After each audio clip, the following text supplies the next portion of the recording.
Did No Shave November turn into December and January? And Yeah, we're done in January, I think. okay. We should let everybody in. It's going to be 1 minute.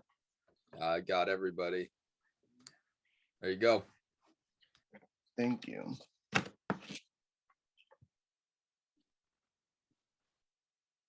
Before we start, I know it's 4 different minutes. I will take a motion for the first 2, and then we'll take a motion for the next 2, because 2 councilors have to abstain for the first 2.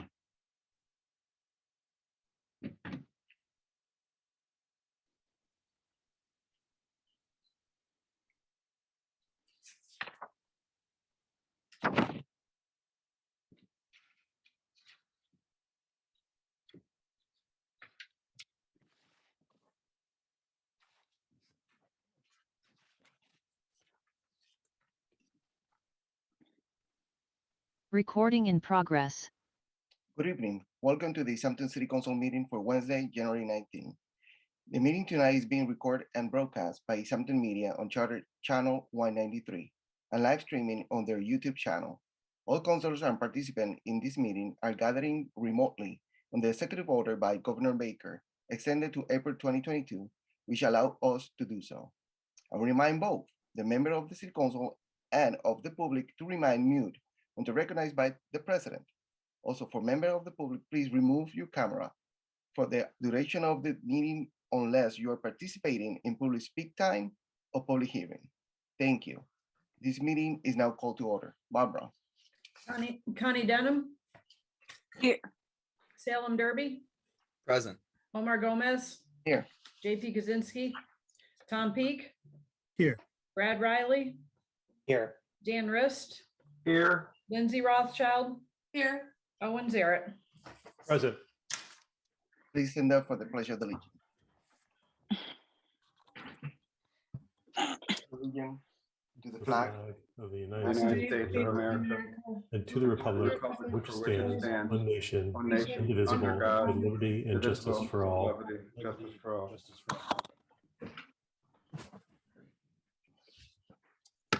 I will take a motion to accept the minutes from October 20th and December 15th. So moved. Second. We have a motion and a second to accept the minutes from October 20th and December 15th. Any further discussion? Hearing none. Barbara? Connie Denham. Abstain. Salem Derby. Aye. Omar Gomez. Aye. Tom Peak. Aye. Brad Riley. Abstain. Dan Rist. Aye. Lindsay Rothschild. Aye. Owen Zarrett. Yes. Motion passes. I will take a motion for to accept the minutes from January 3rd and 5th. So moved. Second. We have a motion and a second. We have a motion and a second. Any further discussion? Hearing none. Barbara? Salem Derby. Aye. Omar Gomez. Aye. Tom Peak. Aye. Brad Riley. Aye. Dan Rist. Aye. Lindsay Rothschild. Aye. Owen Zarrett. Yes. Connie Denham. Aye. Motion passes. Now is time for public speak time. Please state your name and address, and please say your address and keep your comment to the council, please. Can you please raise your hand, use the electronic hand that we have in the application, so that way we can call you by your name. Is anyone from the public? And for all those participants that are not talking now, can you please turn off your camera?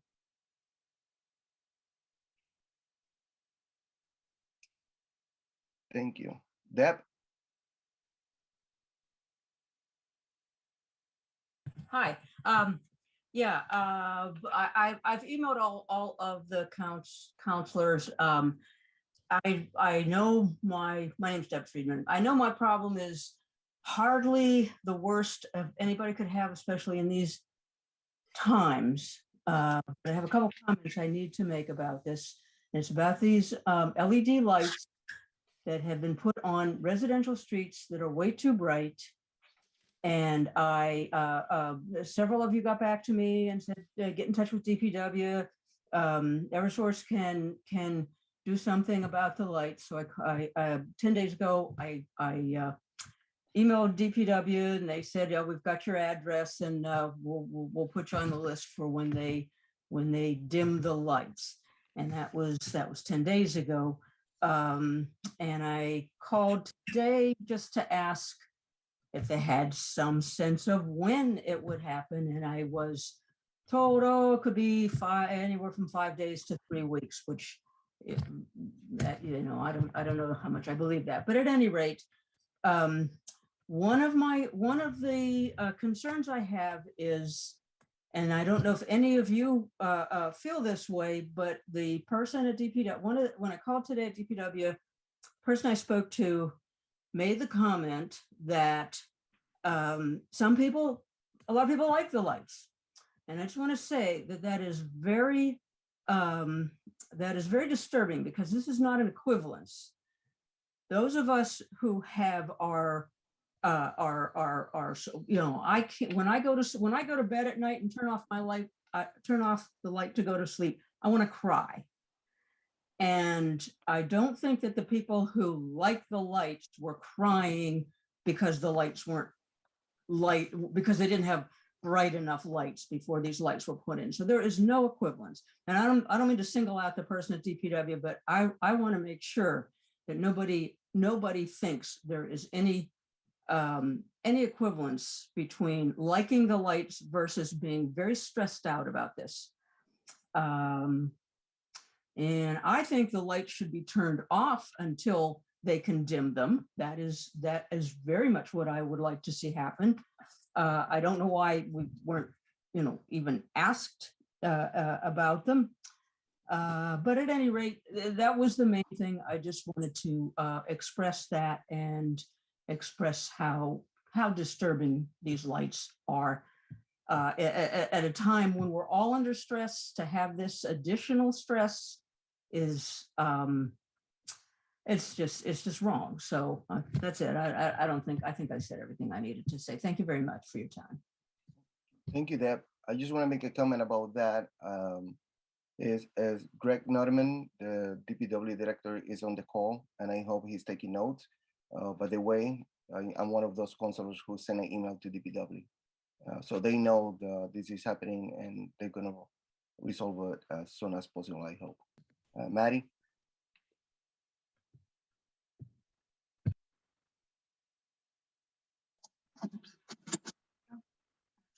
Hello. Thank you. My name is Maddie McDougall. I'm from Resilient Community Arts. We're a new nonprofit based in Eastworks. And I'm Sharon Leshner with the Color Collaborative, also with Eastworks. Maddie and I are working together. We have a new after-school program, both for teens and for younger kids, elementary schoolers, that we're starting in Easthampton, and we wanted to share that. And Maddie's going to talk about the scholarship program that we're also offering. Yes, so we also have funding to offer 4 scholarships specifically to teen artists who can commit to 4 sessions per month and are motivated by self-directed learning and can demonstrate financial need. Teens selected for the scholarship will be able to attend 4 studio sessions a month at no cost to them at all, and will also have the opportunity to renew their scholarship at the end of every month. Parents, guardians, teachers, anyone can find details and register students at resilientcommunityarts.org/programs. And both of our spaces, the Color Collaborative as well, we have programs for families and individuals of all ages throughout the year. So we definitely encourage folks to check those out online and contact us via email at info@resilientcommunityarts.org. Nope, that's it. Thank you. Thank you. Thank you both. Anyone else from the public? Wally? All right. Let me see. Hmm. We can hear you now. Okay. Yeah, I'm sorry.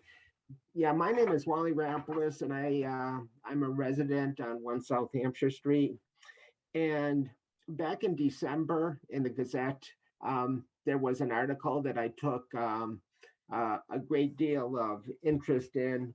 And the reason why is because I have always been looking for a model in which I can see the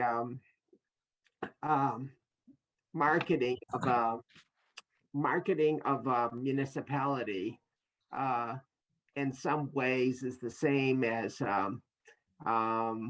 marketing for a community or vice versa.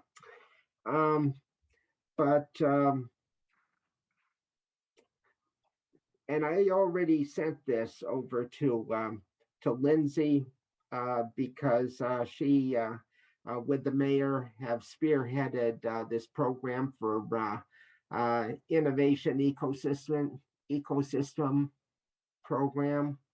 And I wanted to share with you what I already emailed over to Lindsay and also to Councilor Owen Zaret. And I wrote to them from the article on public procurement in the December 20th edition of the Gazette. You inspire us, and I'm speaking about Lindsay specifically, to look out for one another.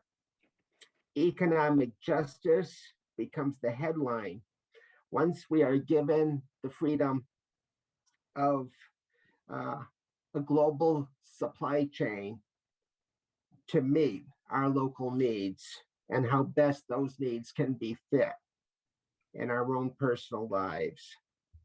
Yet as forward-looking we are as a city, the competing agents of time and money are already spent before the horse has left the stall. Now, inclusivity that's pointed out in the article in the Gazette brokers healthy relationships from the abiding equity from economic justice together with human rights. In other words, there are these intangibles that are part of the beauty in forums such as this, where we have the opportunity to share ideas. From the expression, think globally, act locally, we are also feeding an agenda that promotes a sustainable economic blueprint. We also know that ideas are the currency for an entrepreneur's access to credit. I'm excited to see how this initiative takes shape. And I don't know at what stage I have brought my my concerns to the committee, but any thoughts that you would like to share with me at the present time?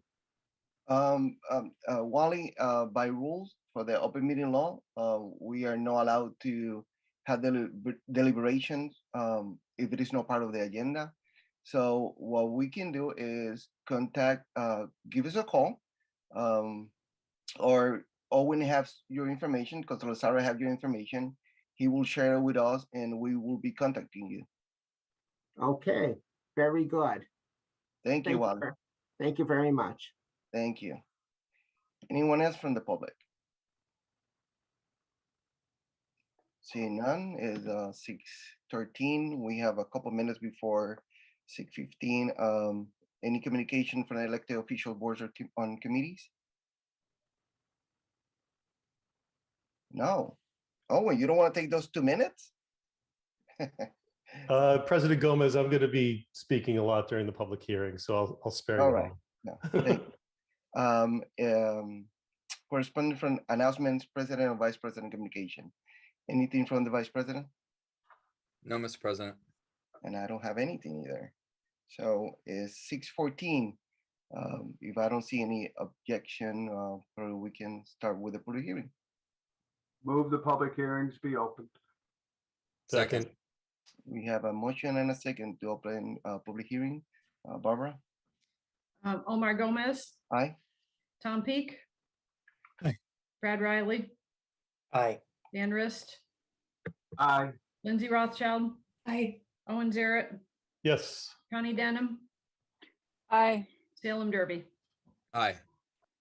Motion passes. Public hearing is open. The first item that we have is 2 poll locations, and Councilor Kuczynski is not here, but we have Councilor Sarah that is going to take care of this. Thank you, President Gomez. The first item is a poll request for 20/30 Ballard Street. This was initially introduced in the November 17th City Council packet.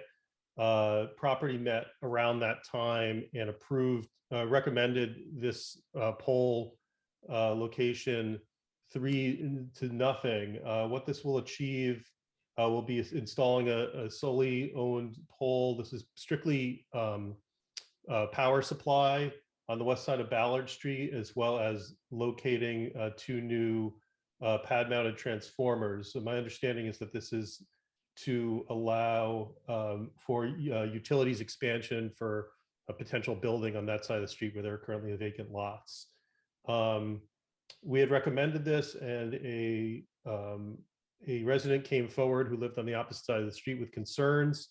I appreciate the council's patience in this, as we needed Eversource to be able to answer their questions. And in the meantime, I think between a couple meetings, an Eversource agent was able to meet with that resident and address their concerns, which mostly related to whether there would be digging or disturbance on their side of the street, which there would not be. So I don't know if the Eversource rep is here. This is a pretty straightforward poll, granting permission for a pole and 2 transformers. So I'll pause here, Mr. President, if there's any questions, or I'll hand it back to you for a second. Is any question for the councilors? I don't see any. Any question from the public? I don't see any either. Councilor Sarah? Okay, if there are no concerns, then at this time, I'd like to make a motion to grant the request by Eversource to install 1 solely owned pole on the west side of Ballard Street, across from 25 Ballard Street, and underground conduit and cable to 2 pad-mounted transformers. Pole 5/7 will be located approximately 729 feet south of Lyman Street and 20 feet from the center line of Ballard Street. Pad 5/8, approximately 449 feet south of Lyman Street and 20 feet south from the center line of Ballard Street. And pad 59P will be approximately 449 feet south of Lyman Street and 20 feet from the center line of Ballard Street. The purpose of this pole and pads is to bring power to 4 new houses. The petitioner agrees to reserve space for 1 cross arm at a suitable point on the pole for fire and police telephone signal wires to the municipality, and to an additional expansion by the municipality for communication purposes. That's in the form of a motion. Second. We have a motion and a second for the poll location of 2030 Ballard Street. Any further discussion? Seeing none. Barbara? Tom Peak. Aye. Brad Riley, Aye. Dan Rist, Aye. Lindsay Rothschild, Aye. Owen Zaret, Yes. Connie Denham, Aye. Salem Derby, Aye. Omar Gomez. Aye. Motion passes. Councilor Sarah for the 45 Park Street joint poll location. Thank you, Mr. President. This is a request again from Eversource, and a jointly owned pole with Eversource and Verizon to supply utilities and communication signals in order to upgrade the service for 45 Park Street. This is primarily for, I believe, buildings on the Williston campus. It's the request is for one jointly owned pole, pole 130/14M, and this would be a mid-span pole 5 feet west of the edge of the pavement of Park Street, and 50 feet southwest of the existing pole 130/14. The purpose of this pole is to upgrade service for 45 Park Street. Property met on this at our last meeting. This was introduced in the December 15th City Council packet. And with very brief deliberation, the property committee recommended 3-0 to the council to permit this pole installation. Any councilor have any question? Any from the public? Seeing none, Councilor Sarah. Thank you, Mr. President. At this time, I'd like to make a motion to request by Eversource of Verizon to grant permission to install one jointly owned pole 130/14M to be located 5 feet west of the edge of pavement on Park Street and 50 feet southwest of the existing pole 130/14 to upgrade service of 45 Park Street. The petitioners agreed to reserve space for one cross arm at a suitable point on the pole for fire, police, telephone signal wires, and for additional future expansion by the municipality for communication and municipal purposes. That's in the form of a motion. Second. We have a motion and a second to install a joint pole location, a pole in 45 Park Street. Any further discussion? Seeing none, Barbara? Brad Riley, Aye. Dan Rist, Aye. Lindsay Rothschild, Aye. Owen Zaret, Yes. Connie Denham, Aye. Salem Derby, Aye. Omar Gomez, Aye. Tom Peak. Motion passes. Now we have the city ordinance amendment, Councilor Rist. Thank you, Mr. President. We have a number of Finance Committee items on the public hearing agenda. The first one is a city ordinance amendment. This is a regularly needed amendment whenever we change the financial parts of the classification and pay plan. Councilors will remember that we approved a $27,000, I think, dollar amount for COLA increases to pay plan employees. For the public's sake, pay plan employees are non-unionized employees who work for the city. However, whenever we change the financial aspects, we must also change the ordinance that accompanies it. Unfortunately, that ordinance did not accompany that particular request in December.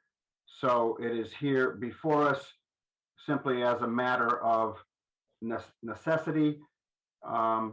The COLAs will be retroactive to January 1st. And until we pass this ordinance, the pay plan employees will not get their raises. So I'd like us to do this tonight. Thank you, Mr. President. Any councilor have any question? Anyone from the public have any question or comment? Seeing none, Councilor Rist. I move to amend the city ordinances, Chapter 7, Article 2, Classification and Pay Plan, Section 7-18 by substituting Exhibit B, Salary and Wage Scale, as on file in the office of the city clerk dated July 1st, 2019, with the attached Exhibit B, Salary and Wage Scale dated January 1st, 2022, and to establish the effective date of said substitution as January 1st, 2022. Second. We have a motion and a second for the city ordinance amend Chapter 7, Section 7-18 to replace existing classification and pay plan Exhibit B effective January 1st, 2022. Any further discussion? Seeing none, Barbara? Dan Rist, Aye. Lindsay Rothschild, Aye. Owen Zaret, Yes. Connie Denham, Aye. Salem Derby, Aye. Omar Gomez, Aye. Tom Peak. Aye. Brad Riley. Aye. Motion passes. Councilor Rist. Thank you, Mr. President. I'm moving on to DPW requests. The first is a $50,000 appropriation request to replace water meters. As our continuing counselors know, we do this every year. Each about approximately 250 water meters are replaced. Most of them are older water meters. This will allow for radio meter meters to be installed. They're about $200 each. These new water meters give us accurate readings, helps the resident and helps the city maintain the water supply. I don't know if Greg wants to add anything, but this is something we have to do every year to keep our water meters going. Before he adds something, I just wanna see if any councilor have any question to Councilor Rist. Anyone have any question to Mr. Nodeman? No? Dan, Councilor Rist, do you have any question for Mr. Nodeman? No, I wanted to give him opportunity if he wanted to speak to it. This is pretty. Yeah, it's pretty simple. Mr. Nodeman, you wanna add something? No, I'm good. Councilor Rist pretty much covered it. Thank you. Okay, good. Anyone from the public have any question or comment? Seeing none, Councilor Rist? Thank you. I move that the council approve a supplemental appropriation. The amount requested was $50,000 to be transferred from enterprise retained earnings, $50,000 to be transferred to the FY22 water meter account, $50,000 for the following purpose. The water division replaces approximately 250 water meters annually. Cost per meter varies based on size and type. A standard residential size meter with integrated radio reading capability is approximately $200. Second. We have a motion and a second for this appropriation. Any further discussion? Seeing none, Barbara? Lindsay Rothschild, Aye. Owen Zaret, Yes. Connie Denham, Aye. Callum Derby, Aye. Omar Gomez, Aye. Tom Peak, Aye. Brad Riley, Aye. Dan Rist. Aye. Motion passes. Councilor Rist? The next item is a very important $112,000 for various water division repairs and wastewater treatment plant repairs. Ladies and gentlemen of the council, as well as the public, our wastewater treatment plant especially is in need of major love. We are constantly in need of repairing it. It is over 100 years old, and this is trying to keep up with those replacements. Let me say, if we don't do these, this is about sewer water, and I can just imagine what might happen. One of the items which was very interesting to me is cellular communication has to be replaced so that the people at the water treatment plant will know if one of the pumps that pumps sewer water is failing. And we have to replace that because I believe it's because it's 3G and now we need to be 5G. I really would like Director Nullman to go into this in detail for the public, Mr. President, if that's all right. Nullman? Sure. Councilor Rist, every item, or would you like to just talk about the SCADA communication terminals? No, all of them, because it's one motion, sir. Yeah, so basically our wastewater treatment plant is, I'm going to be back to council and I encourage everyone here to get involved in the conversations we're having with the Board of Public Works over rates and how we move forward with the infrastructure across the city that is past its expected life and, aged, well used and aged. It's we have a pretty robust drinking water system. However, there's sections of main that need to be replaced. The wastewater treatment plant was primarily, parts of it were built in the 1950s, so some upgrades in the 1970s. All of it is basically past where it was expected to, its expected service life. And years, our crew down there has done a great job of keeping things running. But we've hit a point with a lot of our infrastructure across the city where we can't buy parts for it anymore. Never mind the supply chain issues that we're dealing with, from the pandemic, but we've got fiber optic infrastructure at the water treatment plant on Hendrick Street that was put in the mid 1990s, and you can't even fix it anymore. We can't get the parts for that, and that's some of our newer stuff.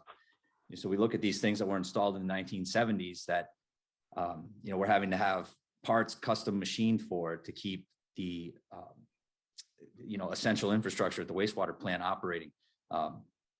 every item on here is kind of and I'll call it a Band-Aid to, a much larger, probably multi-million-dollar project that's going to need to happen at the wastewater plant in the next 10 or 15 years. There's a lot of things there that we can keep moving along, but a lot of repairs need to be made. So we've got we're waiting to hear on some CDBG grant award to replace the sewer line on Cherry Street. And, if we get that grant, I'll be back to ask about some other things, pertinent needs at the wastewater plant that we need to deal with. And if not, we need to look to our enterprise retained earnings for funding for that sewer main replacement so that the Cherry Street municipal vulnerability improvement project can move forward. So there's a lot of moving parts to everything we're trying to fund and keep working. And we try to do it in a way that is respectful of, everyone's, no one wants to see our water and sewer rates go up, but we're just getting to a point where we've really got to start investing in the city's infrastructure. So if anyone has any questions about any of these repairs, I'm happy to answer them, but it's basically just things are past their expected life, and we need to keep them. We got to keep the plant operating. Thank you, Mr. Notaman. Councilor Sarrett. Thank you, President Gomez, and thank you, Director Nuttleman, for being here and all you and your department do. I'm curious, these repairs, and certainly I'm sympathetic to the plight of our infrastructure or water and sewer infrastructure. So a couple, I think might have even been at this point 4 more years ago, there was the study, I think Time Bond did it, that kind of detailed where we were and what we needed, and started the discussion of water and sewer rate increases. Is this a new item, or was this part of was this part of one of the items that was described back then? Portions of these repairs are going to be listed as in the integrated water resource management plan. We've done everything we can to pick away at the items listed in the IWRMP with our O&M budget and with rates where they've been at. When the pandemic hit, there was a large discussion about increasing water and sewer rates and the possible creation of a stormwater utility, and the pandemic really sidelined that. And seeing what things are going to be like going forward, and up for us to project usage and rate and rates, it's challenging. And the Board of Public Works and myself and Time Bond were really starting to ramp up our conversation this spring about a long-term rate structure for the city going forward. Like in 2021, we saw increased usage, and every year prior to that, we saw decreased usage. So it was kind of an anomaly, but I do think we're going to see usage. We're seeing it decrease in 2022, and I think that will be the pattern going forward. That everywhere you go, you see low flow toilets now, and conservation. And one of the challenges with that is we were conserving and selling less and less water, yet it's costing us more and more money to staff our departments and repair our infrastructure and pump the water and put it in the pipes and keep everything maintained. So we've got some challenging discussions coming. Thank you. Thank you. Any other counselor? Anyone from the public have any question of comment? Seeing none, Councilor Rist. Thank you, Mr. President. I move that the council adopt a supplemental appropriation. The amount requested is of $112,000 to be transferred from enterprise retained earnings, $112,000 to be transferred to the FY22 wastewater treatment plant miscellaneous repairs account, $112,000 for the following purpose. The funding will be used to perform the replacement of the following components of the city wastewater system: grit chamber bucket elevators, Desert air activated valves, Ashley Circle lift station, redundant pump, cellular SCADA communication terminals, and the replacement of the wastewater treatment process water strainer. Second. Second. So we have a motion and a second for supplemental appropriation from enterprise retained earning of $112,000 from replace various component in the water, wastewater system. Any further discussion? Seeing none, Barbara? Owen Zaret, Yes. Connie Denham, Aye. Salem Derby, Aye. Omar Gomez. Aye. Tom Peak, aye, Brad Riley, aye, Dan Rist, Aye. Lindsay Rothschild. Aye. Motion passes. Councilor Rist? I was remiss, all of these have been approved 3-0 by the Finance Committee, by the way. The last item is a $42,655 request also from Enterprise Retained Earnings to finish up the work at Charles Street. Charles Street was given a community development block grant to repair the sewers in the Admiral Street neighborhood. This is an example of where grants have helped us to repair sewer lines. And the DPW needs some work to finish up a bucket list of a couple of items, punch list, I'm sorry, of a couple of items that need to be done. So it's really a matter of getting that sewer line finished. Again, Mr. Dulleman's here if anybody has any questions. Any councilor have any question for Mr. Netherman? I don't see any. Anyone from the public have any question of comment about this particular supplemental application? Seeing none, Councilor Rist? Thank you, Mr. President. I move the supplemental appropriation be approved by the full council. The amount requested is $42,655 to be transferred from enterprise retained earnings. $42,655 to be transferred to the FY22 Charles Street CDBG sewer improvement account, $42,655. The amount requested will be used for the following purpose: sewer and drainage improvements on Charles Street were recently completed as part of the Admiral Street Neighborhood Community Development Block Grant Project. We are requesting $42,655 be appropriated from enterprise returned earnings to fund the improvements on Charles Street that could not be covered by grant funding. This work includes the replacement of all sanitary, sewer, and stormwater infrastructure. Second. So we have a motion and a second for the supplemental application from enterprise retained earning of $42,655 for sanitary, sewer, and stormwater infrastructure work on Charles Street. Any further discussion? Seeing none, Barbara? Connie Denham, Aye. Salem Derby, Aye. Omar Gomez, Aye. Tom Peak, aye, Brad Riley, aye, Dan Rist, Aye. Lindsay Rothschild, Aye. Owen Zaret. Yes. I Motion just passes. wanted to add that the balance in enterprise retained earnings is around $2,287,000. So there is funding in there to make these repairs. Let's hope we don't have to make major ones and grants keep coming in. The next item is one that I'm very excited to bring forward to the council. It's a CPA grant of $42,500 for a new skate park. This is a design, the funding is for the design and construction cost estimates. Frequently, the CPA committee approves these amounts for design so that the planning department can seek grants once the designs are done. I'm going to share the screen so the public can see where the skate park is going. Everybody see this? This is the skate park behind 50 Payson. It's in the packet from January 5th. I want to make it clear that although this is the design and there's another idea for a design, all of this is what the company that's being hired will be looking at. There was some concern on the CPA and even in the finance committee level about taking away parking. But again, that is something that is going to be looked at.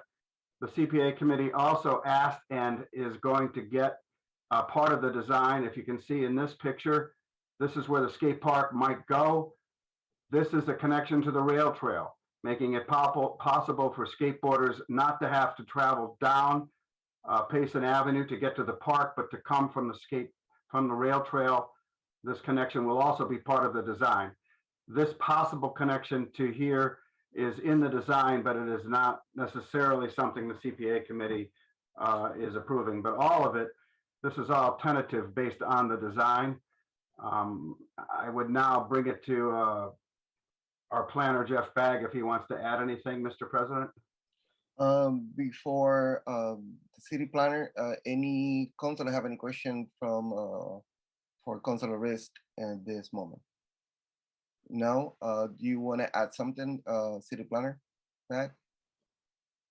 Yeah, just briefly, thank you. I just wanted to say, this came out of the open space and recreation plan. There is kind of, the sense of desire for Easthampton to kind of take some steps to diversify some of its recreational opportunities. And this is, this is one of the projects that rose to the top. There's a committed group of folks here, and I don't know if they'll speak tonight, but they're forming, a group and 501c3 to, be prepared for future maintenance of the park. This is going to create a conceptual design and cost estimate, as Councilor Rist said. And in the last few rounds of some specific grant sources, they are funding the construction of skate parks. So this is kind of in line with kind of a trend that, is really, expected when you have so many kind of soccer fields, baseball fields, basketball courts, tennis courts, and pickleball courts. We don't really have this other kind of set of more diverse recreational activities in Easthampton. So this is an effort to fill that gap. We will have at least two community meetings to talk about design and get input. And then, sometime we hope in around July, we'll be done with at least a kind of a preferred design plan that would give us the launching point to seek grants in the future. So I guess that was kind of my quick additional summary. Thank you. Any councilor have any question to the city planner back?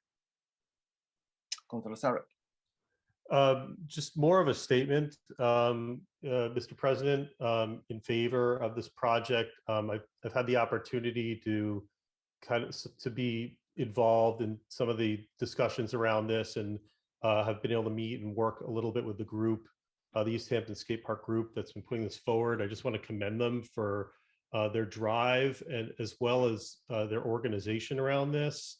They're a great group of people, and I appreciate the potential here, as the planner said, to be able to diversify some of our parks and rec facilities.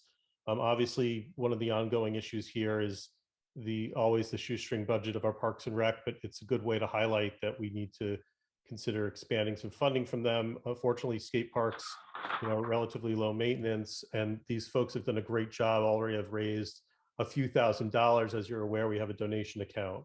I can't commend them more for where they've gotten in the process. I appreciate the CPA making this recommendation.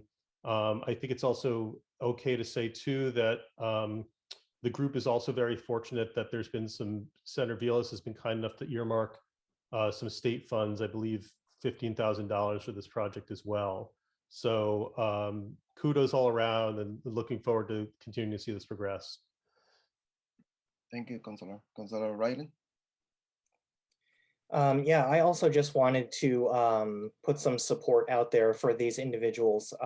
I sat in on the last finance committee where they talked a pretty good deal about the planning and the intention for the skate park. And to me, it sounds like a really solid business proposal. They've thought a lot about economic opportunity, safety and liability standards, and I just think it's really great. And I'm really excited to see what they do with this location. Thank you, Councilor. Any other councilor have any other question or comment? So, anyone from the public have any question or comment to this particular appropriation? I don't see any. So, Councilor Rist. Thank you. I want to thank, I think there's some skate park members of the committee are here, and I want to thank them for all their hard work on this. One of the things that was brought up, as Councilor Zaret mentioned, is maintenance, and they will do the work that's necessary to maintain it. Also, there was a comment I forgot to bring up about a fence that would be necessary along the pond. And that fence will not only be for safety, but also to keep garbage from getting into the pond. And I believe, because I've gotten to know this group, that they will make this skate park something that the city will be proud of. So I'll make a motion at this time. I move that the full council approve a supplemental appropriation request from the Community Preservation Act. The amount is $42,500 to be appropriated from the CPA undesignated fund, $42,500 to be appropriated to the skate park design account, $42,500 for the following purpose: to create conceptual designs, construction cost estimates, and for 5 community meetings at various stages of process for a new skate park at 3250 Payson Avenue. Second. We have a motion and a second for a supplemental appropriation from CPA fund of $42,500 from CPA fund to cover the cost of estimate designed for a new skate park. Any further discussion? Councilor Derby. Thank you, Mr. President. I'll throw my 2 cents in. I'll be quick. I just wanted to say this is a long time coming. You know, when we redid Millside Park, there was plans for a skate park in that proposal. And because of funding, it got sidelined and it never came back on track. So I'm really happy to see this moving forward. I think it's a great opportunity for the city and the residents. So I'm really happy this is going to move forward, hopefully. Thanks. Thank you. Barbara? Omar Gomez. Aye. Oh, sorry, that was Salem Derby. Aye. Tom Peak, Aye. Brad Riley, Aye. Dan Rist, Aye. Lindsay Rothschild, Aye. Owen Zaret, Yes. Connie Dunham. Aye. Motion passes. Congratulations. Councilor Rist. Last item is an item from the IT department. And before I turn it over to Dr. Kammerhart, I want to bring up a couple of items that were discussed at the Finance Committee level. There was robust discussion about this software and I want to thank Councilor Riley, who brought up a number of issues which are interesting. What this is not, it is not predictive software. It is not artificial intelligence that predicts crime and which targets minority and low-income neighborhoods. And I think he's here, the executive with the CS Pro software made the comment that CS Pro software does not use algorithms to provide agency with computer-induced intelligent policing features or machine-based mapping. AI learning used to generate predictive trends is simply not available in the CS Pro suite. The CS Pro software can be used to identify incidents that have occurred in the past and provide excellent reporting capabilities. This is data and data analysis. And another thing that was brought up eloquently by the mayor is this is attempting to adopt one of the recommendations that came out of the public safety review of the mayor's pledge. And I'll read that recommendation. The recommendation is to engage in robust data collection, analysis, and regular reporting. With good data collection, we can track trends and patterns that can inform the approach that we need to take for other recommendations. Open data and transparency also leads to increased trust with the community. This is to improve transparency within the policing in our city, and it is recommended by the Public Safety Committee and the Mayor's Pledge. Besides the software, what excites me also is that we're getting new servers. One of the servers actually burned up, and I remember Dr. Kammerhart mentioning that she had to go over with her soldering iron to repair it. So it's about time we got rid of these old servers. So, Mr. President, with your permission, Dr. Kammerhart is here to make her comments, please. Dr. Karen?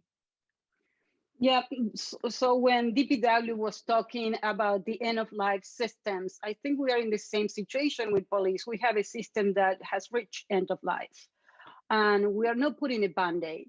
We are going for the Cadillac. We're going to the top product. And why? Because in order to replace what we had one requirement.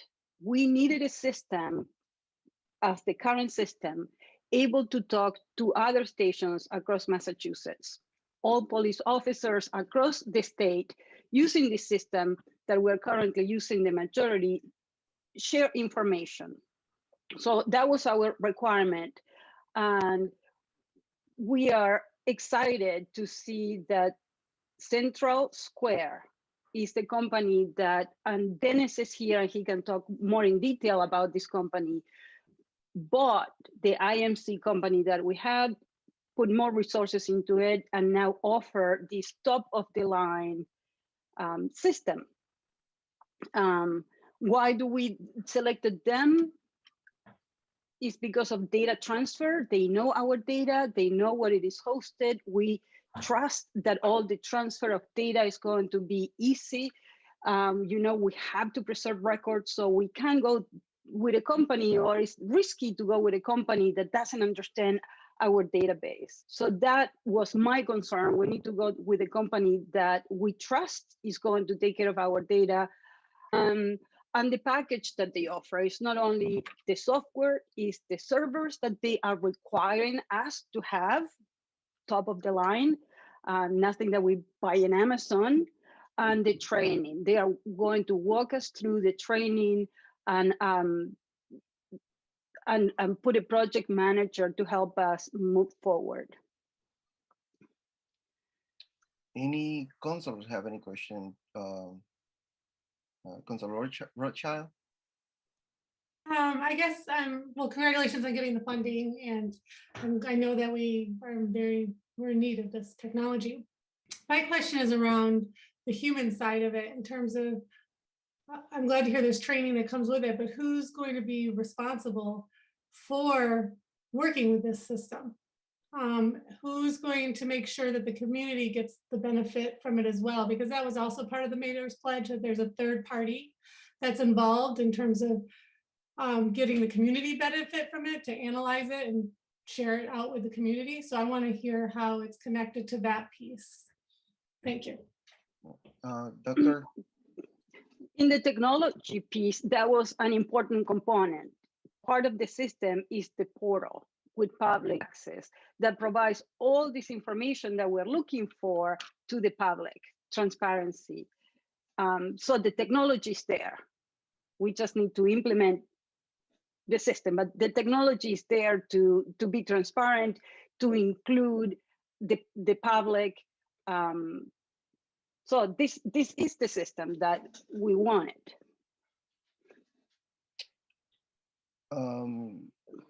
Let Councilor Sarrett first, and then I'm going back to you, Councilor Rothschild, okay?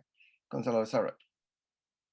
Thank you. Thank you for everyone's work and discussion on this. My only real experience with police data portals in Massachusetts is the one that Northampton uses. Is this the software that they use, or do they use something different? That is probably a question for Dennis. I don't know. I don't believe that they use it, but Dennis, if you can answer that.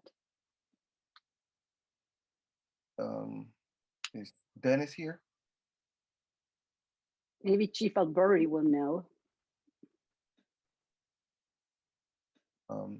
Chief, are you around?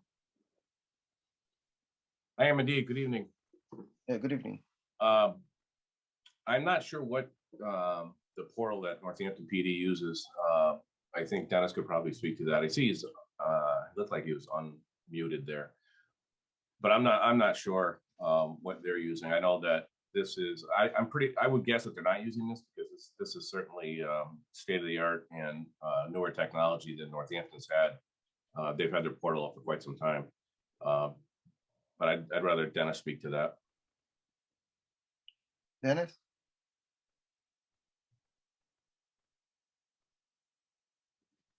He's very, very far in Boston. Yes. All right. While we get he's unmuted, but I don't. Dennis, let's see if I can. Yeah, he's on mute. Councilor Rothschild, you have any, another question? Yeah, I guess I just wasn't really satisfied with the answer. I mean, I know that the technology has that capability, but being an educational technologist and being part of institutions that put in large systems and spend a lot of money on it, if there's not the people and the will and the people that are going to be there facilitating that to happen, it's not going to be, it's, you know, it doesn't happen by itself. So I'm pleased that the capability is going to be there. I guess I'm a little disappointed, or was hoping that there'd also be like a commitment and discussion of engaging a third party, which was also a big part of the mayor's pledge. Westfield State came forward with a proposal and I don't think it's been followed up on. So I guess I'd like to hear some commitment from the mayor's office that we're still on that track, that this is not only so that the police can improve their policing, and that's really important, I'm in full support of that, but also so that the community can get the full benefit that they want out of it. So I would like to see that priority emphasized in this discussion as well. Thank you, Councilor. Any other councilor have any question or comment? Anyone from the public have any question or comment about this particular appropriation? I don't see any. Councilor Rest. Thank you, Mr. President. I'll make a supplemental appropriation, a motion for the full council to approve a supplemental appropriation. The amount requested is $144,327.29 to be transferred from the cannabis account, $144,327.29 to be transferred to the FY22 Community Compact IT grant, $144,327.29. The amount requested will be used to supplement the cost of deploying the state-of-the-art public safety suite, including data conversion, migration, licenses, and support. Central Square Pro is the #1 public safety software. CS Pro integrates data across the system from 911 to CAD to mobile to records to jail to administrative tasks. Critical information flows easily, no need for switching. It is powerful yet easy to use. One application, one system, one database, and one password. The analytic module provides powerful reporting tools, map-based analysis, AI and machine learning for proactive insights, charts and graphs for intelligent policing. With more automation and better use of data, the public is better informed and the agency better equipped to accomplish its mission. Through its portal, our dispatch, police, fire, and EMS services will be more accessible, approachable, and outwardly responsive. That's the motion. Need a second. Need a second. Second. We have a motion and a second for the supplemental appropriation from cannabis stabilization of for $144,327.29 to supplement grants funding for the public safety IT computer upgrades. Any further discussion? Councilor Saret. Just a quick comment. I don't know if this answers the. He's muted. You're muted. Muted, sorry. I don't know if this answers the councilor's concerns. I wasn't able to attend the finance meeting, but I did speak. I did have a chance to at least ask some questions about this. And it sounds like the intention is to be able to create a public portal, but I don't know that for sure. But I think that's one of the points of this software. I can answer that. That's yes, it is a public portal. Any other councilor have any questions? I just have a quick question, and again, this might Councilor speak to Councilor's question. Does the Public Safety Committee would they have any oversight of this or make requests for information, et cetera, et cetera?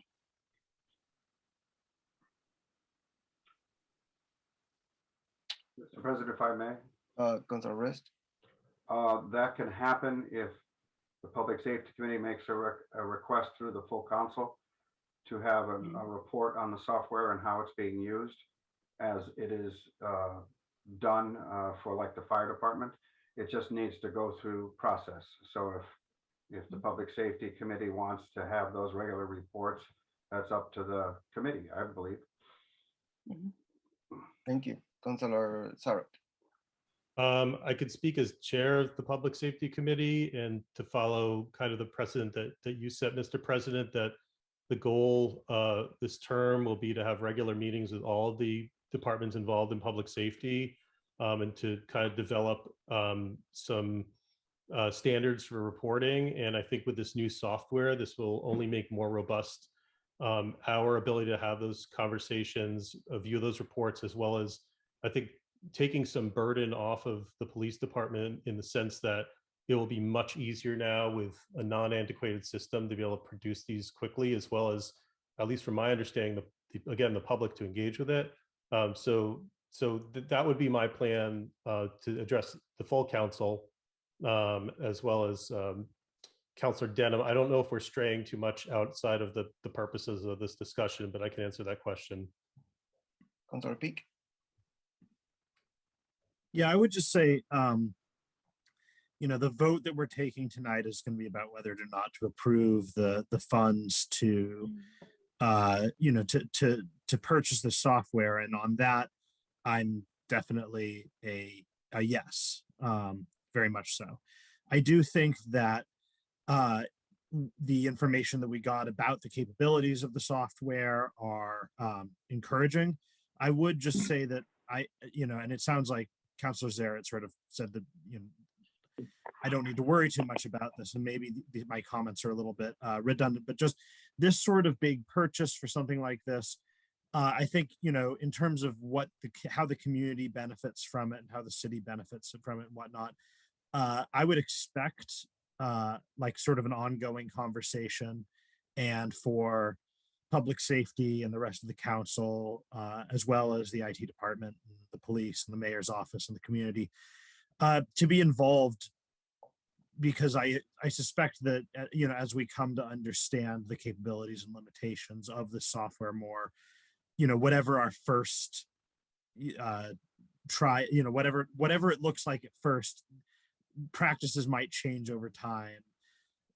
Partners, we might decide to engage partners to handle certain things. So there's a lot there. I guess where I'm saying is, like, tonight we're going to vote on whether to buy it, but I don't think that's the end of the conversation about how this gets utilized. I hope it's not anyway. Thank you, Councilor Peak. Barbara? Okay, Omar Gomez, Aye. Tom Peak, Aye.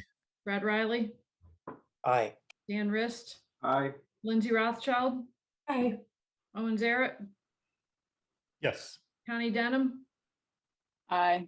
Salem Derby. Aye. Motion passes.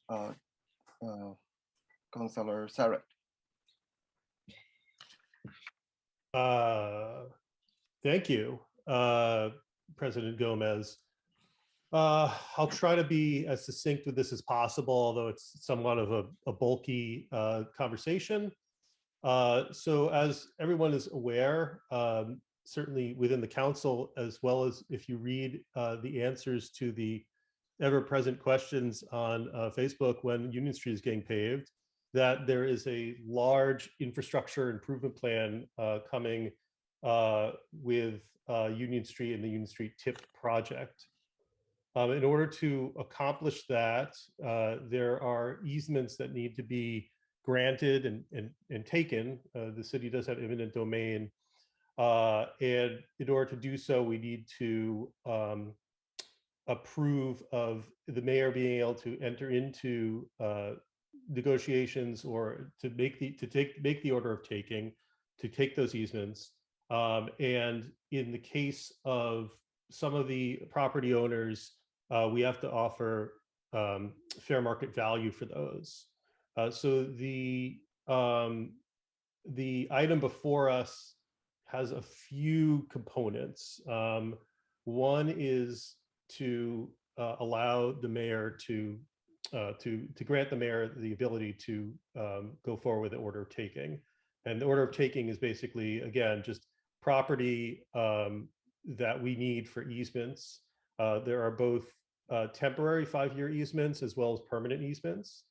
We need to approve of an appropriation of approximately exactly $89,590 for, again, to compensate for fair market value for landowners that are being paid. There were some landowners that donated, are willing to donate the land, the easement land, as well as the city will be donating land as well. And I believe there will be language as well about the city donating the land. Included in the packet, our last council packet, were a number of easement plans, as well as a list of properties, both in terms of the values thereof, as well as the types of easements that would be granted, as well as some model language and the offers of fair compensation letters as well. The language changed slightly when we met at the property meeting, and we recommended on all the items to recommend to the council. Those were all approved 3-0. There were some mild changes, but they did not change significantly, at least from the original intended language in the original council packet. Planner Bag is here, who could definitely speak to this a lot more eloquently than I can, and is a lot more intimately involved with the project. And so, Mr. President, being informed of that, I'll turn it back to you to call on whoever you think is appropriate next.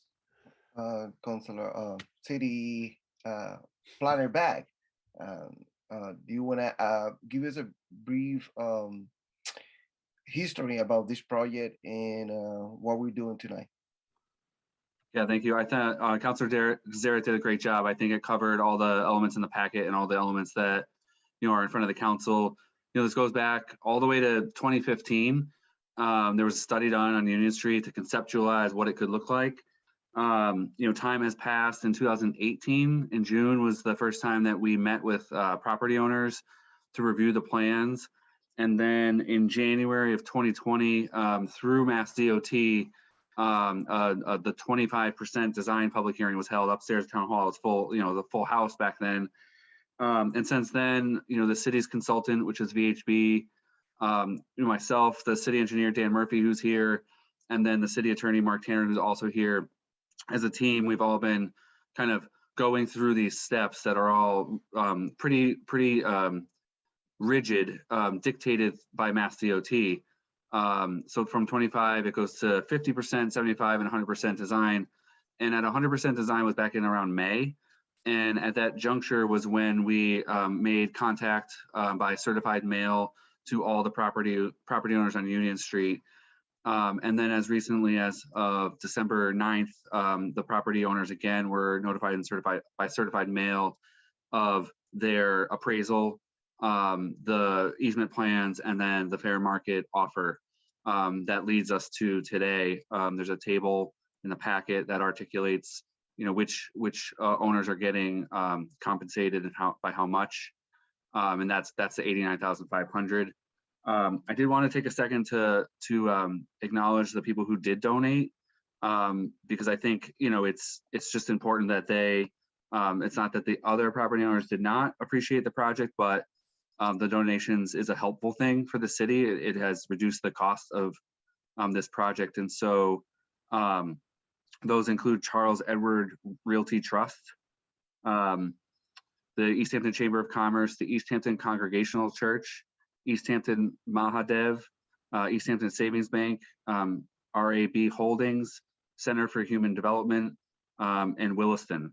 And so I just wanted to kind of list out those property owners who did donate, all these easements to the city. The city has a couple areas, like if you envision the rail trail, that area is city owned, and we also need to grant the easements to MassDOT and the contractors for the project. So those are the city's donations.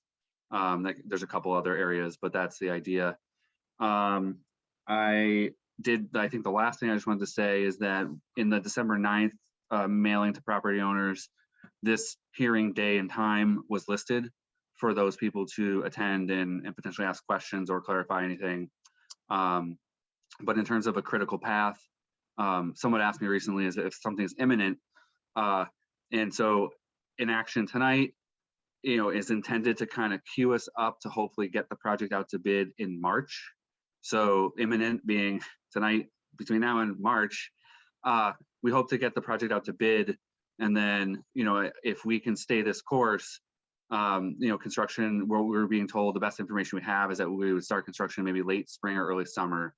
But things like the pandemic have affected a lot of things, but we have been, as a team internally, we've been trying really hard to keep this project on track despite kind of all the noise around us with the pandemic. So I think with that, I'll pause if there's questions or if there's anyone from the public here. So thank you. Thank you, Planner Back. Any councilor have any question?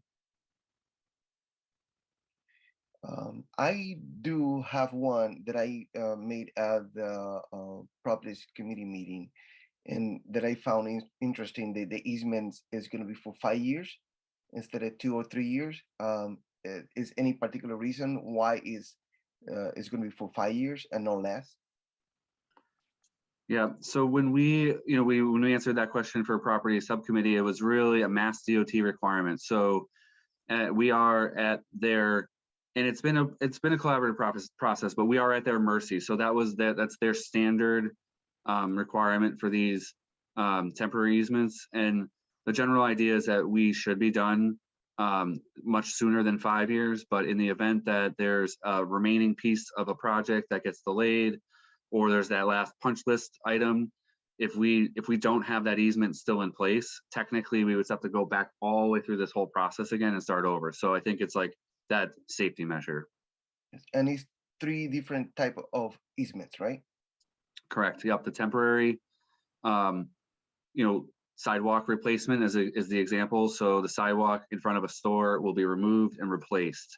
And then in other areas like where construction workers might actually be present walking, those are areas for temporary easement. Permanent easements are areas where Union Street is getting widened, mostly just a little bit, or around we're having a couple street trees, and then the sidewalk next to it has a permanent easement around it to keep it open and accessible. And then the last type is a permanent utility easement. So just imagine a utility pole that has to move over 2 feet and it's going to end up on private property. That becomes a permanent utility easement. So those are like examples. Thank you. Before the public, any councilor have any question to the city planner or the city solicitor? They're both are here. Seeing none, any from the public have any comment or question about this item?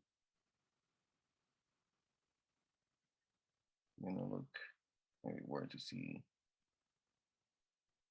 Again, and anyone from the public have any comment or question? Seeing none, we have for motion for this item. So Councilor Sarek. Thank you, President Gomez. So yes, so I will make the first motion. The first motion is I move that the City Council for the City of Easthampton, Massachusetts, one, appropriate up to $89,500 from the Union Street Corridor Capital Project Fund, parentheses 054, close parentheses, to pay for the cost of acquisition by conveyance, exchange, or eminent domain taking the real property described in the quote order of taking quote for the purposes described in the order of taking for the Easthampton Union Street Corridor Project, parentheses, order of taking, close parentheses, and that this vote shall take effect upon passage. That is a motion. Second. We have a motion and a second. Any further discussion? Seeing none, Barbara? Connie Denham, Aye. Salem Derby, Aye. Omar Gomez. Aye. Tom Peak, Aye. Brad Riley, Aye. Dan Rist, Aye. Lindsay Rothschild, Aye. Owen Zaret. Yes. Motion passes. Councilor Sarek. Thank you, Mr. President. The next vote is related to the city's donation of land for the expansion and construction of Union Street. In the form of a motion, I move that the City Council for the City of Easthampton, Massachusetts, one, donate certain easements over real property owned by the city shown on the plan and detailed in Exhibit A to the order of taking for the purpose of reconstructing and expanding Union Street, a public way in the city, and 2, that this vote shall take effect upon passage. Second. We have a motion and a second. Any further discussion? Seeing none, Barbara? Salem Derby, Aye. Omar Gomez, Aye. Tom Peak, Aye. Brad Riley, Aye. Dan Rist, Aye. Lindsay Rothschild, Aye. Owen Zaret, Yes. Connie Denham. Aye. Motion passes. Councilor Sarek? Thank you, Mr. President. As the councilors are aware, in the packet, there were 2 resolutions, one of which we will end up reading in the next motion, but the initial resolution essentially discusses our ability to acquire property by eminent domain. And I will make a motion at this time to approve that resolution without reading it in the form of the following motion. I move to approve the resolution to acquire by eminent domain taking certain real property identified on a plan of land entitled, quote, Plan of Easements to be taken by the city of Easthampton, Massachusetts, Hampshire County, showing locations of easements for the Union Street Improvement Project, end quote. Second. We have a motion and a second. Any further discussion? Seeing none, Barbara? Omar Gomez, Aye. Tom Peak, Aye. Brad Riley, Aye. Dan Rist, Aye. Lindsay Rothschild, Aye. Owen Zaret, Yes. Connie Denham, Aye. Salem Derby. Aye. Motion passes. Councilor Sarek? Thank you, Mr. President. The final motion and vote is a vote relative to eminent domain taking for expansion and reconstruction of Union Street. And I move that the City Council for the City of Easthampton, Massachusetts, 1, approve and adopt the following order of taking, titled Order of Taking Expansion and Reconstruction of Union Street, a public way in Easthampton, Massachusetts, the Commonwealth of Massachusetts, Hampshire County, City of Easthampton. Whereas the City of Easthampton, Massachusetts, the city is a public body and corporate organized and existing pursuant to the provisions of Massachusetts general law with offices at 50 Payson Avenue, Easthampton, Hampshire County, Massachusetts.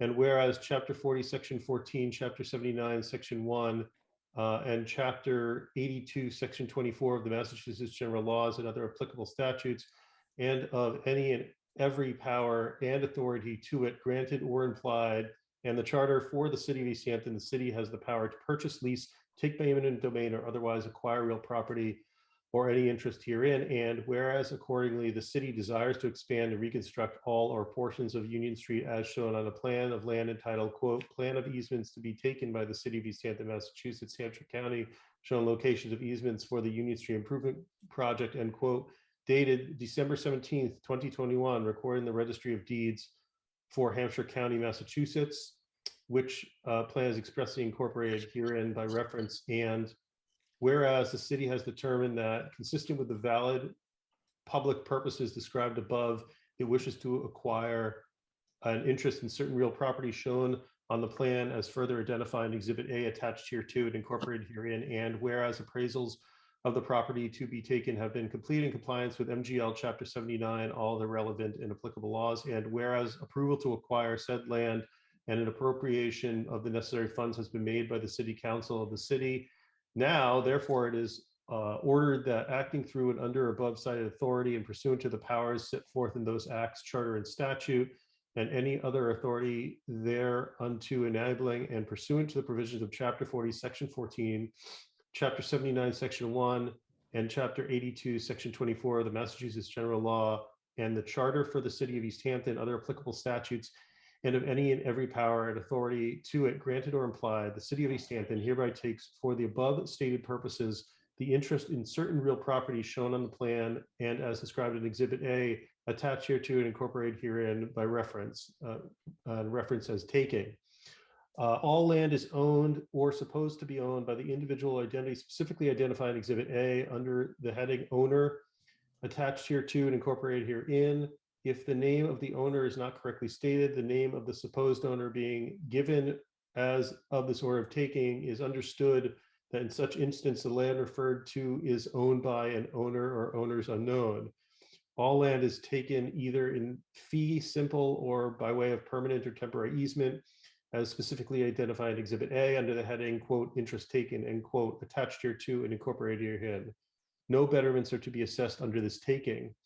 The city of Easthampton also takes all trees, structures, and improvements on each of the foregoing properties shown on the plan and Exhibit A, except as otherwise provided therein.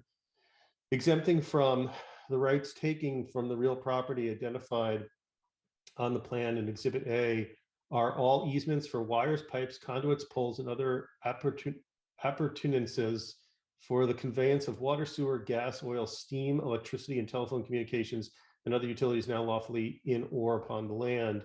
We have determined that damages are sustained by the entity whose property is taken by this order as more fully set forth above, and accordingly, we award damages pursuant to the provisions of Massachusetts General Laws, Chapter 79, Section 6, to said individual or entity.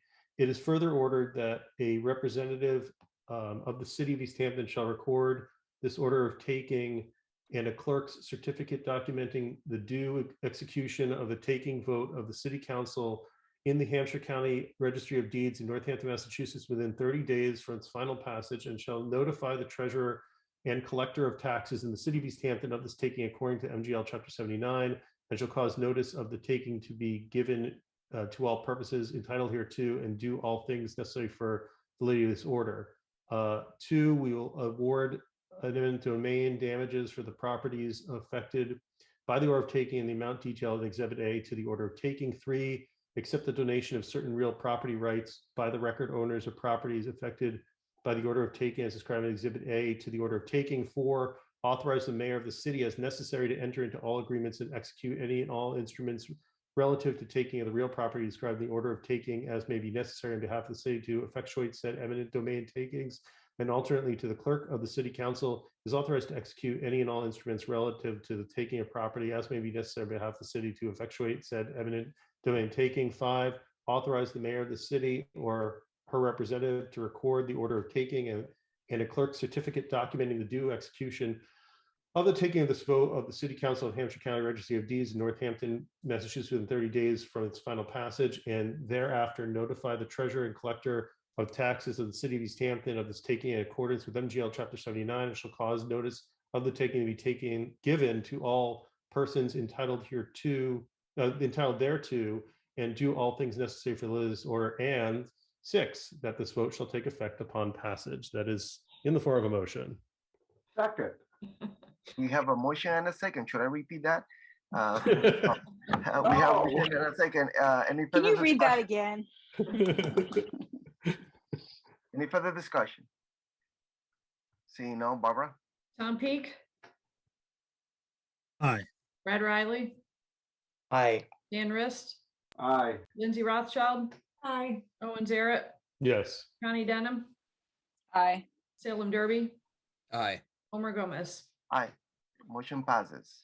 I will take a motion to close the public hearing. So moved, Mr. President. Second. Second. We have a motion and a second. Barbara? Let's see. Where am I? Brad Riley, start with you. Aye. Dan Rist, Aye. Lindsay Rothschild, Aye. Owen Zaret, Yes. Connie Denham, Aye. Salem Derby, Aye. Homer Gomez, Aye. Tom Peak. Aye. Motion passes. Mayor's communication, Madam Mayor. I don't think she had anything, but just want to know if she changed her mind. Hi, I'm sorry, my computers are all, nope, I did not change my mind, President, and I have no mayor communications. Thank you. Thank you, Mayor. Report of standing committee. Before starting the report, I just want to remind everybody, the councilors, the vice president is going to move all the new business at the end. So state just with your report to the president. Thank you. Finance, Councilor Rist. Thank you, Mr. President. A lot of items were taken care of this evening. We will meet next week, a week from tonight, primarily to discuss the request from the council clerk to review her salary. And we will begin discussions on city council appointees and their grade status, as well as the new business, which will be adopted later on tonight. That concludes, Mr. President. Thank you. Thank you, Councilor Reyes. I will accept that report. Councilor Public Safety, Councilor Sarek. Thank you, President Gomez. We have not met since the last council meeting. We will be meeting next at 6 p.m. on Thursday, February 3rd. Again, as previously noted, our plan will be to meet on the first Tuesday of every month, but there was a schedule conflict this time. At the next meeting, there will be a public hearing for the request by the owner of 19 Melco Way to review the parking on that street. Otherwise, as noted, we haven't met on our other agenda items. This concludes. Councilor Sarek, Yes. first, thank you for the report, but Councilor Sarek, I see that you have a few items that is going to expire. Maybe if you ask for extension of 3 of them. So we have the quarterly fire report, the intersection request, the safety sidewalk intersection, and the ordinary review committee final report. That is an excellent recommendation, Mr. President. I appreciate your keen eye. So on those 3 items, the quarterly fire department report, the request to review safety of the sidewalk, South Street and Main Street intersection, and the ordinance review committee's final report, I'll request 90-day extensions on all of those in the form of a motion. Second. We have a motion and a second to extend for 90-day extension, those 3 items. Any further discussion? You know, Barbara? Just one clarification, Owen. The first one doesn't have an expiration date. It's one of those standing things. So did you really mean just the 2? Well, I'd appeal to President Gomez, who was the former chair, but I would assume that, I mean, it's still an agenda item. I don't. If we're gonna keep it as a item that is gonna be there forever because we're gonna do a report quarterly, I don't think probably we don't need any extension, but let's ask the rules chairman, Councilor Rist. Yeah, I have my hand up because the Finance Committee also has 2 quarterly reports that do not have an end date. We want those quarterly reports to be constant. So I think, and you might also add, I think you were talking about adding police reports, et cetera. So those constant reports don't need an end date. They should just put the date that they started on the council's agenda. Okay. Thank you, Councilor. I'd like to make a new motion that if the second could retract their second, then. I retract my second. I'll retract my motion. I'll make a new motion to request a 90-day extension on the following 2 agenda items. The request to review safety of the sidewalk on South Street at Main Street intersection and the ordinance review committee's final report. Okay. We have a motion and a second for 90-day extension of those 2 items. Any further discussion? Seeing none, Barbara? Dan Rist, Aye. Lindsay Rothschild, Aye. Owen Zaret, Yes. Connie Denham, Aye. Salem Derby, Aye. Omar Gomez, Aye. Tom Peak, Aye. Brad Riley. Aye. Motion passes. Thank you, Councilor Sarek. Thank you. Appointments, Councilor Rothschild. Hello. So we met last Wednesday and we had 2 new appointments before us, Crystal Cody Stotz for the Council on Aging and Timothy Garceau for the Zoning Board of Appeals, an associate member. Both of them came to our meeting and shared with us. They both shared with us their experience, and they both have a lot of experience in the respective areas. Timothy has a he is a master's in urban planning, and he teaches, and he's always, tells his students they should get involved with city government. He's thought he needs to practice what he says. And so that, and Crystal Cody Stokes does a lot of work with the aging population, and came to us well recommended also from JP Kwasinski, came to speak in her favor. So it was great to meet them both. So I'd like to make a motion to confirm the appointments of Crystal Cody Stokes to the Council on Aging with a term expiration 12/31/2023, and Timothy Garceau to the Zoning Board of Appeals, Associate Member with term expiration 12/31/2023. Second. Second.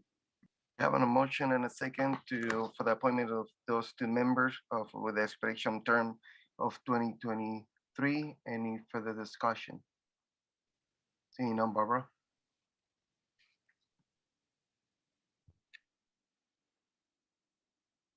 Lindsay Rothschild, Aye. Owen Zaret, Yes. Connie Denham, Aye. Salem Derby, Aye. Omar Gomez, Aye. Tom Peak, Aye. Brad Riley, Aye. Dan Rist. Aye. Motion passes. And I didn't mention, but you can guess we voted 3-0 to recommend all those confirmations. For the reappointments, nobody came that was being reappointed. I did speak on the phone with Charles Duffy from the Veterans Council, and he did confirm what I've been saying, that they haven't met since the pandemic started, and he's capable of meeting on Zoom and looking forward to that, but he wasn't even sure if they have a chair anymore. So I'm hoping we can get that committee functioning again so that they can do the work that they do, supporting veterans in our community.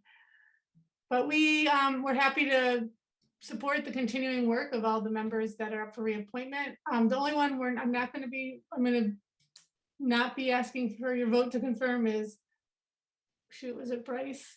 I think it was Bryce. One of them is withdrawing from the Commission on Disability reappointment. I think it was Robert. I have to check my notes too. Do you guys remember who's in the appointments committee? Which of those two? Councilor Riley? No. I'll look at my notes. Just give me just 1 second. I'm pulling up the. The minutes. In the meantime, I'll vote. I'll do the others. I'll make a motion to reappoint. We all voted 3-0. Elodie Chicoine to the Agricultural Commission, James Ramsey to the Register of Voters, and Charles Duffy to the Veterans Council with a term expiration 12/31/2024. Second. We have a motion and a second to reappoint all those three members. Any further discussion? Seeing none, Barbara? Owen Zaret, Yes. Connie Denham, Aye. Salem Derby, Aye. Omar Gomez, Aye. Tom Peak, Aye. Brad Riley, Aye. Dan Rist, Aye. Lindsay Rothschild. Aye. Motion passes. Brad. Yeah, Mr. President, if I might just real quickly to confirm, it is Robert Nichols for the Commission on Disability who is having the reappointment withdrawn. Okay, thank you. Thanks. Brad's our new clerk. So I'd like to recommend the confirmation of Bryce Laplante to the Commission on Disability with a term expiration 12/31/2024. Seconded. We have a motion and a second for this appointment. Any further discussion? Seeing none, Barbara? Okay, you're just doing one person? Yeah, because the other one we're voting not to. Can I do it as not to? I mean, recommend? you're not going to do the whole batch of reappointments all together? I just did them. That's good. We have a motion and a second. No, you've got a whole group of them. I just did it though. I'm sorry, but we have a motion and a second. Let's vote for this one and let's have a discussion of the other ones. Oh, I know what you're talking about. Sorry, go ahead. Oh, okay. Let's see. Where am I? It's two different meetings that we did it, Barb, so I have it in two different batches. I'm sorry, Right. but we have a motion and a second. Let's vote for this one, then we have a discussion. Okay. Boy, I've lost you. Well, I'm going to start with Connie Denham. Aye. Salem Derby. Aye. Omar Gomez. Aye. Tom Peak. Aye. Brad Riley. Aye. Dan Rist. Aye. Lindsay Rothschild. Aye. Owen Zaret. Yes. Motion passes. Councilor Rocha? Okay, so I see, so we had 2 different meetings since we've met, so I have them in 2 different big batches of people. So I didn't do them all at once because we did them in 2 different groups. But just to take care of Robert so that he doesn't get lost in the rigmarole, I'm gonna recommend that, how do I say it, that we don't confirm him, is that to be reappointed? To reject him. I think it sounds like such a reject because he's withdrawing. So I'm recommending that we reject his reappointment for Robert Nichols to the Commission on Disability. Seconded. We have a motion and a second to reject this appointment. Any further discussion? Seeing none, Barbara? Salem Derby, Aye. Omar Gomez, no, okay. Omar Gomez, Aye. Tom Peak, Aye. Brad Riley, Aye. Dan Rist, Aye. Lindsay Rothschild, Aye. Owen Zaret, Yes. Connie Denham. Aye. Okay, Motion passes. Councilor Rocha? thank you. Now here's our new appointments from our December 22nd meeting. So we had, these were the new appointments: Rachel Phillips to the Aquifer Protection Committee, Marty Klein to the Commission on Disability,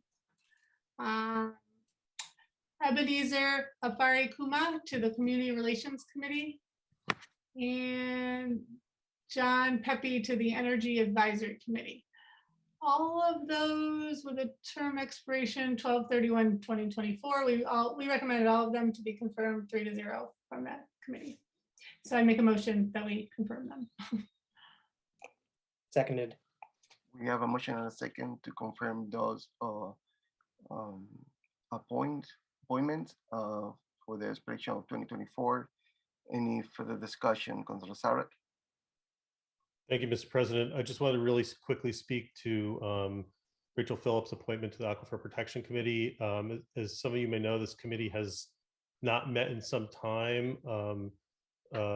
Ms. Phillips is very passionate about this topic and our aquifer, which we all know is very important to our city, and made concerted efforts to apply and to reinvigorate the committee. So wholeheartedly in support of her being on the committee, as well as the committee itself and its mission to protect our valuable resource. Thank you, Councilor. Barbara? Omar Gomez, Aye. Tom Peak, Aye. Brad Riley, Aye. Dan Rist, Aye. Lindsay Rothschild, Aye. Owen Zaret, Yes. Connie Denham, Aye. Salem Derby. Aye. Motion passes. Okay, so now we have all the reappointments from that meeting. So there's Russell Brain. We voted 3-0 to confirm all of these candidates. So there's Russell Brain to the Agricultural Commission, Michael Cesarewicz, how do I say it, to the Aquifer Protection Committee, Thomas Brown to the Council on Aging, John Norman to the CRC, Theodore Perch and Tracy Eller to the ECA, Michael Cesarewicz to the Historical Commission, Bette Sanderson to the Manhan Trail Committee, John Atwater to the Zoning Board of Appeals. And all of those are with a term expiration 12/31/2024. Make a motion to confirm their reappointments. Seconded. We have a motion and a second for all those reappointments with the expiration term of 2024. Any further discussion? Seeing none, Barbara? Connie Denham, Aye. Salem Derby, Aye. Omar Gomez, Aye. Tom Peak, Aye. Brad Riley, Aye. Dan Rist, Aye. Lindsay Rothschild, Aye. Owen Zaret. Yes. Motion passes. So cool, yeah. Thank you everyone for being with me for all those appointments. It's again heartening to see how many people step up and volunteer in the city. I really wasn't aware of like everyone who did so much before I was on city council and got to see it for myself. So this is definitely a feel-good committee. I really enjoy it. And so I look forward to continuing to work with Councilor Riley and Councilor Gomez. Our next meeting is next Wednesday, the 27th.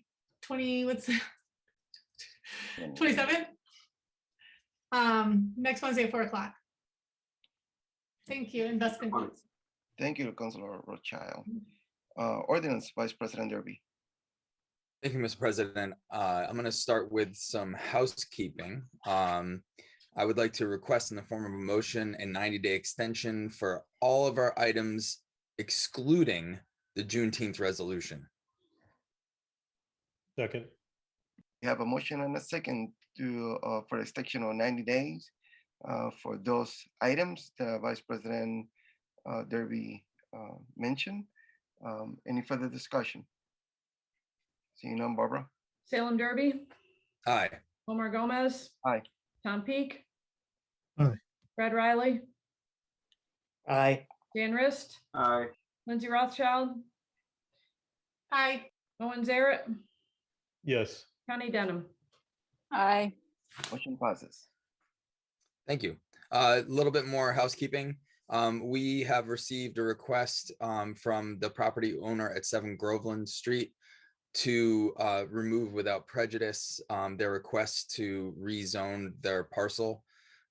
This was something that we had met on a few times, and it was brought forward by the landowner. They decided that they were going to request that that be taken off the agenda. So in the form of a motion, I would like to take the rezoning request for 7 Groveland Street from R15 to Highway Business and take it off our agenda without prejudice. Second. We have a motion and a second to remove the rezoning request for the 7 Groveland Street without prejudice. Any further discussion? Seeing none, Barbara? Omar Gomez, Aye. Tom Peak, Aye. Fred Riley, Aye. Dan Rist, Aye. Lindsay Rothschild, Aye. Owen Zaret, Yes. Connie Denham, Aye. Salem Derby. Aye. Motion passes. And we have a public hearing to set for our Juneteenth resolution and the amendments to the city holiday ordinance to, and I would like to, in the form of a motion, set a public hearing for 6:15 on February 2nd in these chambers. Second. We have a motion and a second to set up a public hearing at 6:15 in this chamber. Any further discussion? Seeing none, Barbara? Tom Peak, Aye. Fred Riley, Aye. Dan Rist, Aye. Lindsay Rothschild, Aye. Owen Zaret, Yes. Connie Denham, Aye. Salem Derby, Aye. Omar Gomez. Aye. Motion passes. Thank you. And as I'm sitting here looking at this, I realized that that public hearing is not going to be until February and it expires the 31st. Pardon my mistake. I would like to request, let's go with a 2-week extension for that, the Juneteenth resolution in the form of a motion. Second. We have a motion and a second for 2 weeks extension. Any further discussion? Okay, no, Barbara? Tom Peak, Aye. Fred Riley, Aye. Dan Rist, Aye. Lindsay Rothschild, Aye. Owen Zaret, Look like he said. Yes. Nodding his head. Connie Denham, Yes. Salem Derby, Aye. Omar Gomez. Aye. Motion passes. Thank you. A couple of announcements to make. We have a continued public hearing with the planning board scheduled for next Tuesday, the 25th at 6 p.m. And that is discussing the zoning amendments around a smart growth district and planned residential development. So just want to make sure that people are aware of that meeting. The next ordinance meeting is going to be the 27th. So January 27th at 6 p.m. So if you are interested in any of the items on our agenda, that is going to be a good one to come to. And I believe that concludes. Thank you, Mr. Vice President. Property, I think we cover everything in property. Do we schedule a meeting yet or no? I don't believe so, Mr. President, yet. because Okay. I don't think we had anything to discuss. Okay, thank you. Rules on government relations, Councilor Rest. President, we met last week. I was elected chair. On the committee is Councilor Kozinski and Councilor Denham. Councilor Denham graciously agreed to be the clerk. I would first do a little an extension, please, on the first item on the amendment to add Rule 20. I would like to request a 90-day extension in the form of a motion. Second. We have a motion and a second for 90-day extension. Any further discussion? Seeing none, Barbara. Brad Riley, Aye. Dan Rist, Aye. Lindsay Rothschild, Aye. Owen Zaret, Yes. Connie Denham, Aye. Salem Derby, Aye. Omar Gomez, Aye. Tom Peak. Aye. Motion passes. Mr. President, with your permission, I'd like to share the resolution which we will vote on tonight. I assume that's okay. This resolution was amended, and I'd like to thank Councilor Denham for her work on new language, and I'd like to turn it over to her to explain the new language and her thinking, as well as to read the resolution. This passed 3-0 at the rules meeting. Councilor Denham. Yep, so the changes, the amendments came in basically 2 paragraphs. The second paragraph starts, whereas the city of Easthampton values all of its citizens. We made it, we added additional recognition in terms of many races and ethnicities where it was just ethnicities. And we also made the language in switching some words around just to be more inclusive of that recognition. And then the second amendment really came in additional language in the 4th paragraph to include class, sex, and we expanded disabilities. It was qualified with physical and mental disabilities, but there's more disabilities. So we just qualified that just as disabilities. And I think that's the primary changes in terms of identities. And then we also expanded it to include our role, not just tolerating any form or not condoning or tolerating, but we also had a great conversation about creating spaces of inclusion and challenging. So there's an action piece there, not just in terms of we don't tolerate that, but we're actually going to potentially create spaces and opportunities of dialogue within the community and action. Thank you. Councilor Rist. Before I ask Councilor Denham to read it, I just want to say that I'm especially thrilled about the addition of class as part of the discrimination. I know that I've dealt with affordable housing, and one time we've had to deal with people that discriminate against each other because of their economic status. And I think that we need to remember that we should have affordable housing projects coming forward, and there will be debates about economic status at that point. And we all need to remember this resolution as we move forward in this term, especially in those areas, but for everything, because everything we do affects everybody, and we have to be careful not to discriminate, and we don't tolerate it. And I love the language that Connie added for spaces of inclusion, because that challenges us to maybe come up with some ideas there.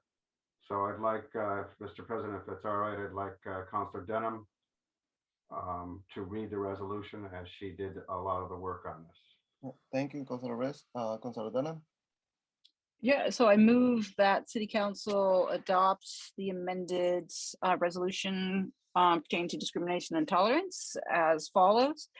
Whereas one of the fundamental core values of the city of Easthampton is to treat all persons with respect and dignity, and whereas the city of Easthampton values all of its citizens and recognizes the many races and ethnicities of its citizens have contributed to the strength of character of Easthampton, and whereas the city of Easthampton recognizes the strength in the diversity and inclusiveness of its citizenry, and now therefore be it hereby resolved that the city of Easthampton and its representatives shall not condone or tolerate any form of discrimination and will create spaces of inclusion by challenging any and all form of discrimination on the basis of race, color, class, religious creed, age, familial status, national origin, immigration status, sexual orientation, sex, gender, identity or expression, disabilities, or veteran status.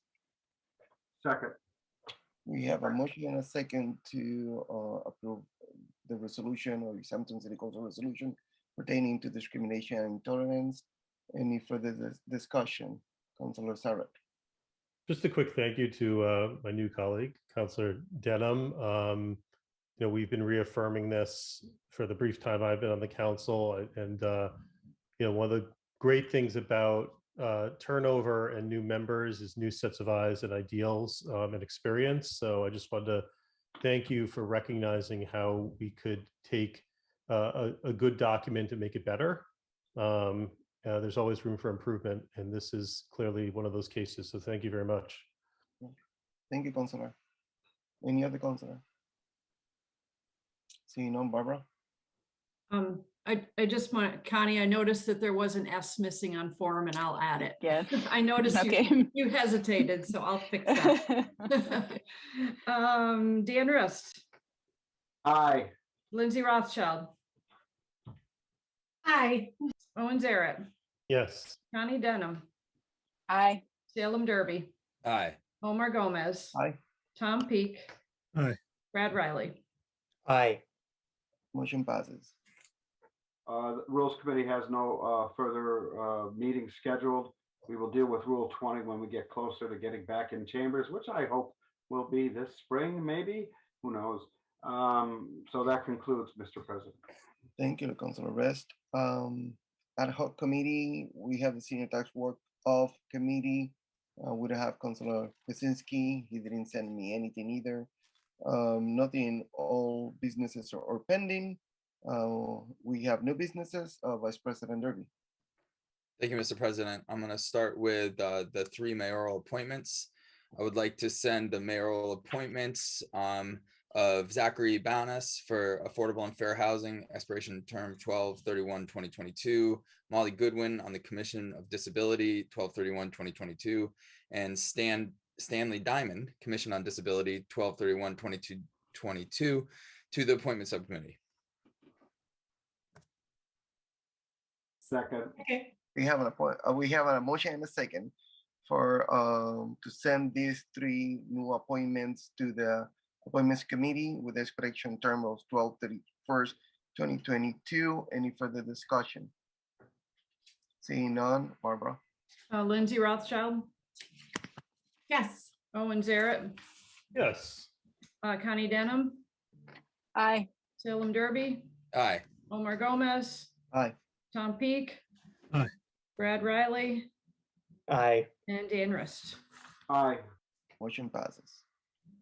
Okay, next I would like to make a motion to send the review as required by city charter of elected officials and boards and committees stipends to finance. Second. We have a motion and a second to send the elect official boards and committees stipend review as required by city charter to the Finance Committee. Any further discussion? Seeing none, Barbara. Owen Zaret, Yes. Connie Denham, Aye. Salem Derby, Aye. Omar Gomez, Aye. Tom Peak, Aye. Brad Riley, Aye.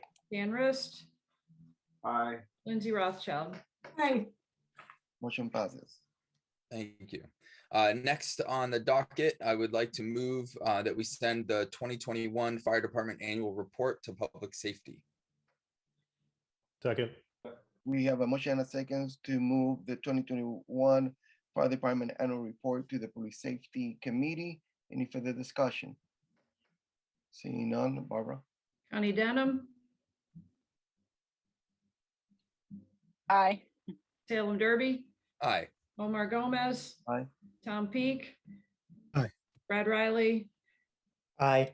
Dan Rist, Aye. Lindsay Rothschild, Aye. Owen Zaret. Yes. Motion passes. Okay, and last, I would like to send the Mass Development Memorandum of Agreement on Elementary School Reuse to the Property Committee. Second.